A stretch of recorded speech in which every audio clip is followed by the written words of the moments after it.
The First Lady and I are here in Texas to express the love and support and the anguish of our entire nation in the aftermath of this really horrific and deadly flood. Nobody has any idea how and why a thing like this could happen. First responders, the sheriff's office, all of the police, law enforcement, they've done an unbelievable job. And in speaking to the parents, they said everybody has been so professional, from the governor to the senators, all the way down to the local people on the site. So all across the country, Americans' hearts are shattered, all the beautiful souls, and we're filled with grief and devastation. It's the loss of life, and unfortunately, they're still looking. Following a torrential downpour, the worst that anyone's ever seen, Guadalupe River rose 26 feet in less than 45 minutes. The waters claimed at least 135, 140 lives. They're getting that count, but the count that they don't have is how many are still missing. A lot of lives, a lot of young angels. At the Girls Christian Summer Camp, known as Camp Mystic, a legendary camp, a camp that people would want to go to from all over the country. They were there because they loved God, and as we grieve this unthinkable tragedy, we take comfort in the knowledge that God has welcomed those little, beautiful girls into his comforting arms in heaven. And we believe that, have to believe that, and we do. And we lost some wonderful people beyond the little girls. We lost some very brave men and women that tried to save the girls.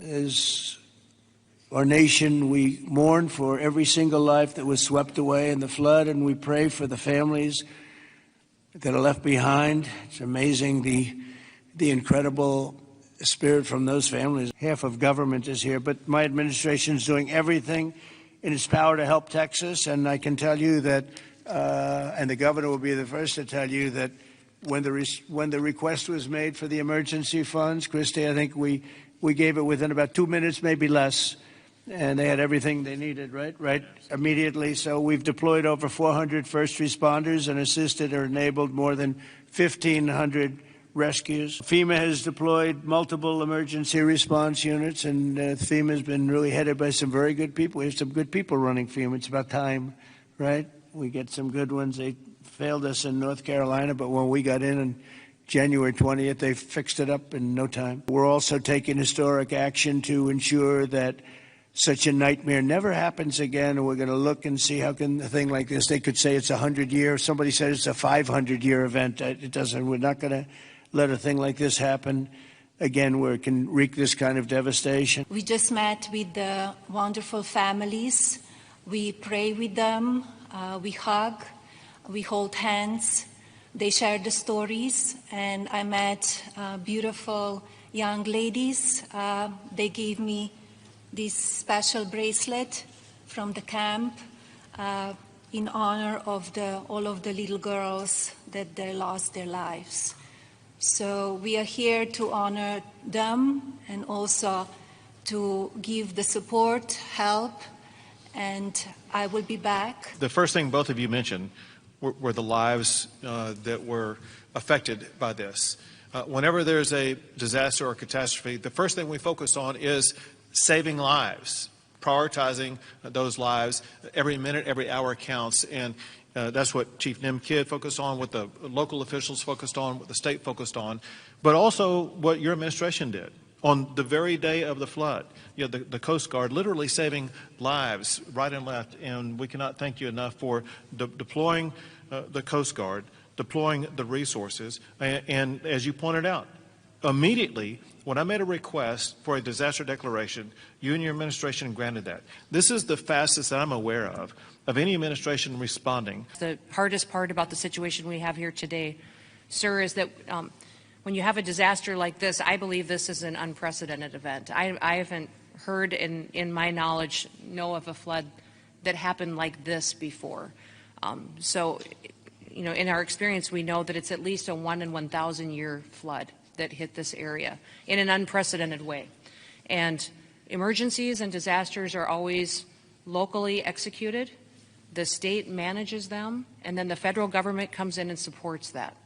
What we are doing here, sir, is empowering the state and the local officials to make the best decisions for their people, because they know their people, they know their community, and when they ask, then we come in and support them. So thank you for being a president who trusts people, who lets them use the responsibility that they have to make the best decisions for their families, for their communities. I've talked to families and survivors, parents and grandparents, and the truth is we know psychologically that the number one stressor that we can experience in life is the loss of a child. And the worst situation that we can experience that is when it's sudden and when it's violent. That's the worst thing that can happen stress-wise in life. And, it's people say, well, you get over it in time. You will. The truth is, you never get over it. You get through it. Marissa Admas here with CBS News Texas. Several families we've heard from are obviously upset because they say that those warnings, those alerts didn't go out in time, and they also say that people could have been saved. What do you say to those families? Well, I think everyone did an incredible job under the circumstances. This was, I guess Christie said, a 1 in 500, 1 in 1,000 years.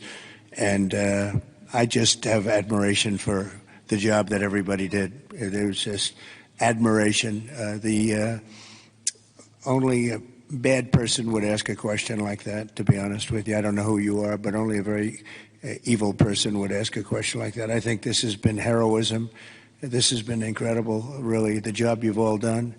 It's easy to sit back and say, oh, what could have happened here or there, Maybe we could have done something differently. This was a thing that has never happened before. This morning, I was at a press conference for the Community Foundation of the Hill Country, which has raised over $30 million from the great, people of this state and from around the country. And they sent checks out today of $5 million to people in this community to help them with cash for people, for small businesses, first responders, and all the people that need help to reunite.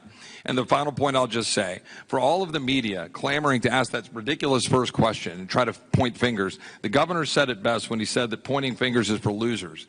This state is about looking forward, and we'll figure out how to make our systems the best they can be. You did everything right.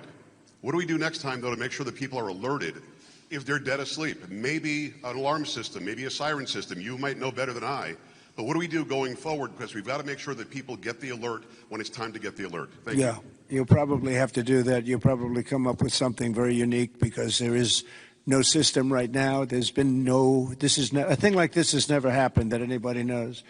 Certainly not to this extent, but I know the governor and everybody is working on it. They're meeting, and they'll figure something out. Where we are right now, the Hill Country, is a very special part of this state. It is universally considered the most beautiful part of the state. You've got rolling hills. You've got these incredible, peaceful, wonderful rivers, the Guadalupe River. And one of the things that's really special about Kerr County is there are 40 summer camps here. This is a place where all across Texas our kids go. And Camp Mystic, that faced such devastating loss, is an institution in this state. It's 100 years old. It was founded in 1926. And I'll tell you, in Texas, it's not just here that the hurt is felt. It's every part of the state. And on Monday, I went and walked through Camp Mystic. In the center of the camp is a cabin called the Bubble Inn, where the littlest girls were staying. And in front of the Bubble Inn are right now 17 small white crosses in the ground. And each cross has the name of another little girl who lost her life. And the final cross has the name of Dick Eastland, the camp director who gave his life trying to save his girls. There are stories of heroism. I met a mom and dad who had a 14-year-old boy at Camp La Junta, a boys' camp. Their 14-year-old son was awakened at 3 in the morning. The water was rising. The counselor said, let's go save the little boys. And they went down to the 7, 8, 9-year-old boys and pulled them out of their camps through the crashing water. And this mom and dad were crying. Now their son survived. And I said, look, your son will always have this trauma. You will always have this trauma. But at the same time, your son will always know when he was 14 years old that there are little boys and one day there are men who are alive because he had the courage as a 14-year-old to risk his life to save them.